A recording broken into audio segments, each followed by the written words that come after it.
আমাদের নিশ্চয়তা নেই। এই জন্য কিন্তু বিনিয়োগ যেমনিভাবে শূন্যের কোঠায় নেমে গেছে, আমাদের কর্মসংস্থান কমে গেছে এবং বেকারত্বের হার এই এক বছরে কমার পরিবর্তে আরো বেড়ে গিয়েছে।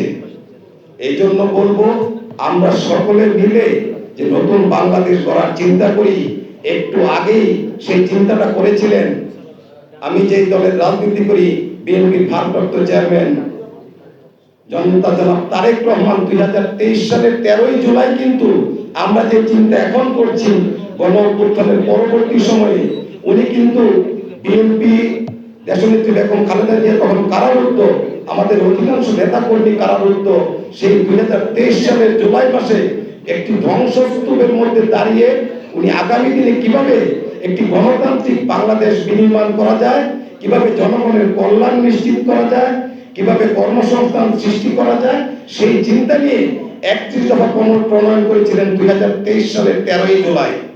এটা আমি এই কারণে বলছি, আজকে যে জাতীয় ঐক্যমত্য কমিশন, সেই ঐক্যমত্য কমিশনে কিন্তু ওনার সেই 31 দফাকে কাটাছেঁড়া করেই বিভিন্ন রকম ধারা উপধারা তৈরি করার চেষ্টা করা হচ্ছে। উনি 2023 সালে এটা চিন্তা করেছেন যে কিভাবে ফ্যাসিবাদকে বা স্বৈরাচারী সরকার যাতে আর কেউ রাষ্ট্র ক্ষমতা দীর্ঘদিন চেপে বসে থাকতে না পারে, এই জন্য উনি নিজে থেকেই ঘোষণা করেছেন পরপর 2 মেয়াদে কেউ সরকার প্রধান হলে তৃতীয়বার সে আর সরকার প্রধান হতে পারবে না।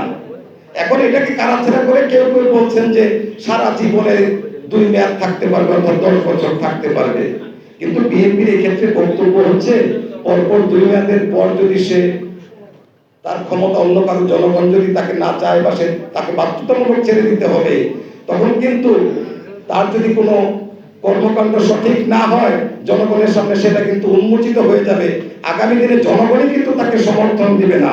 এবং আপনাদেরকে এই কথাটি বলি, আমি যেহেতু ওই দলের সমর্থক, ওনাকে সরাসরি আমরা প্রশ্ন করেছিলাম যে 1 মেয়াদ গ্যাপ দিয়ে কি তৃতীয়বার আবার সে হতে পারবে।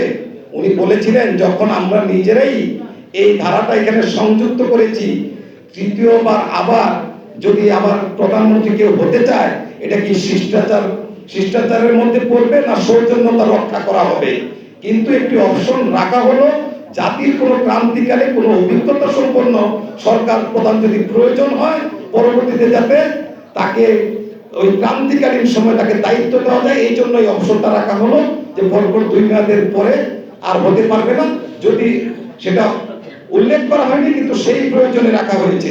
যেমনি ভাবে আমরা জাতির ক্রান্তিকালে বর্তমানে আন্তর্জাতিকভাবে এবং দেশের সম্মানিত ডক্টর মোহাম্মদ ইউনূসকে এই অন্তর্বর্তীকালীন সরকারের দায়িত্ব দিয়েছি। এই মুহূর্তে কিন্তু ওনার যে জাতীয় বা আন্তর্জাতিকভাবে ওই রকম গ্রহণযোগ্য কোনো ব্যক্তি আমাদের হাতে ছিল না। তো এই জন্য আজকে এটাকেই কাটাছাড়া করা হচ্ছে। আজকে নির্বাচন বা গণতান্ত্রিক প্রক্রিয়াকে বন্ধুর করার জন্য রাষ্ট্রপতি এবং প্রধানমন্ত্রীর ক্ষমতার ভারসাম্যের প্রশ্নে খুব বেশি বাড়াবাড়ি রকমের আয়োজন করা হচ্ছে, যেটা কিনা বাংলাদেশের যে প্রশাসনিক অস্থিরতা তৈরি করতে পারে। একটি যদি কর্তৃত্ব না থাকে তাহলে সে কিভাবে পলিসি ইমপ্লিমেন্ট করবে এবং সেটা বাস্তবিক অর্থে প্রয়োগ করবে, সেটাও কিন্তু আমাদেরকে লক্ষ্য রাখতে হবে। যে শাসন ব্যবস্থার যদি কর্তৃত্ব না থাকে, দ্বৈত শাসন ব্যবস্থা যদি এই দেশে চালু